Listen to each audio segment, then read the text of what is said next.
Congratulation Bangladesh team.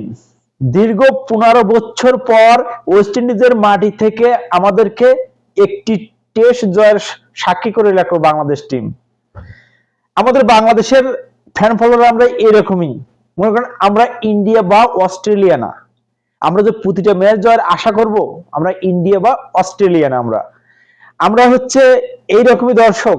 আমরা হয়তো 15-20 match পর বাংলাদেশ একটা ম্যাচ জিতবে, আমরা সেইটুকু নিয়ে কিন্তু সন্তুষ্ট থাকি।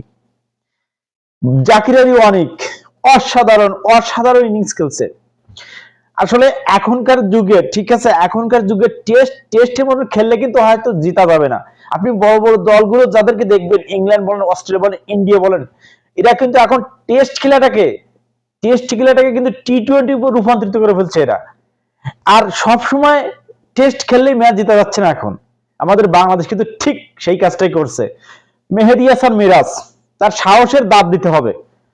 সে যে সময় ব্যাটে আসছে, মনে করেন 39 বলে 42 ইনিংস খেলে গেছে মেহেদী হাসান মিরাজ, কিন্তু সে অসাধারণ খেলছে মেহেদী হাসান মিরাজ। সাথে ছিলেন সাদমান ইসলাম। সে শুরুটা দীর্ঘ গতিতে করলেও কিন্তু শেষটা কিন্তু মানে অনেক ভালো খেলছে। একটা সময় আপনারা খেয়াল করছেন কিনা জানি না, খেলার ভিতরে 10 বলের ভিতরে 6টা 4 মারছে বাংলাদেশ, 6টা বলে কিন্তু 4 মারছে বাংলাদেশ, মেহেদী হাসান মিরাজ এবং সাদমান ইসলাম। আর লাস্টে জাকির আলী ওয়ানিক 91 রানের একটা দুর্দান্ত ইনিংস খেলছে। কিন্তু লাস্টে এমন একটা পর্যায়ে আসছে বাংলাদেশ, জাকির আলী ওয়ানিক যে সে নিজে ক্রিজে থেকে সেঞ্চুরি করবে, হয়তো সেই পজিশনটা তার ছিল না। তার মারতেই হবে, পিছে থাকলে তার মারতেই হবে। আর সে মারতে যায় কিন্তু আউট হয়েছে। কিন্তু সে যে পাওয়ার হিটারটা দেখাইছে না, পাওয়ার হিটারটা ছিল অসাধারণ। মাসেল এইভাবে দেখাচ্ছে ওয়েস্ট ইন্ডিজের প্লেয়ারদের ছক্কা মেরে। হ্যাঁ, আমরা তো এইরকম সাহসী বাংলাদেশকে দেখতে চাই। আমরা ভীতু বাংলাদেশ দেখতে চাই না, আমরা হেরে যাই।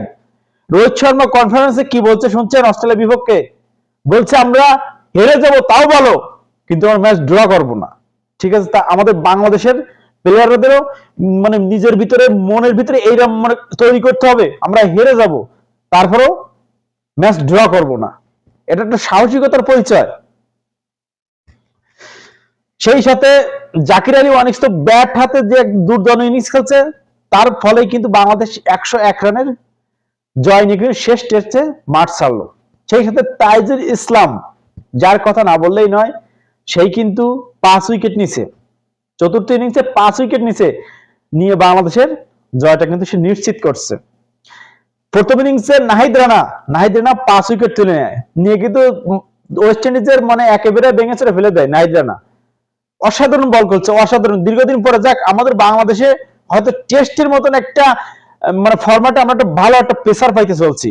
নাইজেরিয়ার যে পেস, এই পেসটা টেস্টে মনে করেন যে ভালো কার্যকরী ভূমিকা রাখে, যার কারণে সে উইকেট তোলে কিন্তু বরাবর ভাবে নাহিদ রানা। তো আমরা চাই নাহিদ রানা আরো ভালো কিছু করুক আমাদের দেশের জন্য, তাকে আমরা একটা ভালো ফাস্ট বোলার হিসেবে তৈরি করতে পারি। তাই আমাদের কোচ এবং যে ক্যাপ্টেন আছে তাদের অবশ্যই নাহিদ রানাকে সাপোর্ট করতে হবে, কারণ এইরকম ফাস্ট পেস গতির বলার আমাদের দেশে সহসা তৈরি হয় না। যেহেতু তৈরি আছে, তাই তাকে দিয়ে মানে ভালোভাবে পরিচালনা করে তাকে একটা ভালো প্লেয়ার তৈরি করতে হবে। তো দিন শেষে আমাদের বাংলাদেশ 101 রানে জিতে শেষ পর্যন্ত 1-1 ড্র করলো টেস্ট ওয়েস্ট ইন্ডিজের বিপক্ষে। এখন আছে ওয়ানডে সিরিজ সামনে এবং টি-20 সিরিজ। দেখা যাক, আশা করি আমরা ওয়ানডে সিরিজে বাংলাদেশ ভালো কিছু করবে, কারণ ওয়ানডে ফরম্যাটে বাংলাদেশ বরাবরই কিন্তু ভালো খেলে। টি-20তে আমরা একটু দুর্বল হলেও ওয়ানডেতে কিন্তু বাংলাদেশ খুব ভালো খেলে। তো ভাই ব্রাদার, লাস্টের টেস্টে বাংলাদেশের এমন দুর্দান্ত জয়, আপনি সব থেকে বড় ক্রেডিটটা কাকে দেবেন? অবশ্যই কমেন্ট করে জানাবেন। কিন্তু সবাইকে ধন্যবাদ।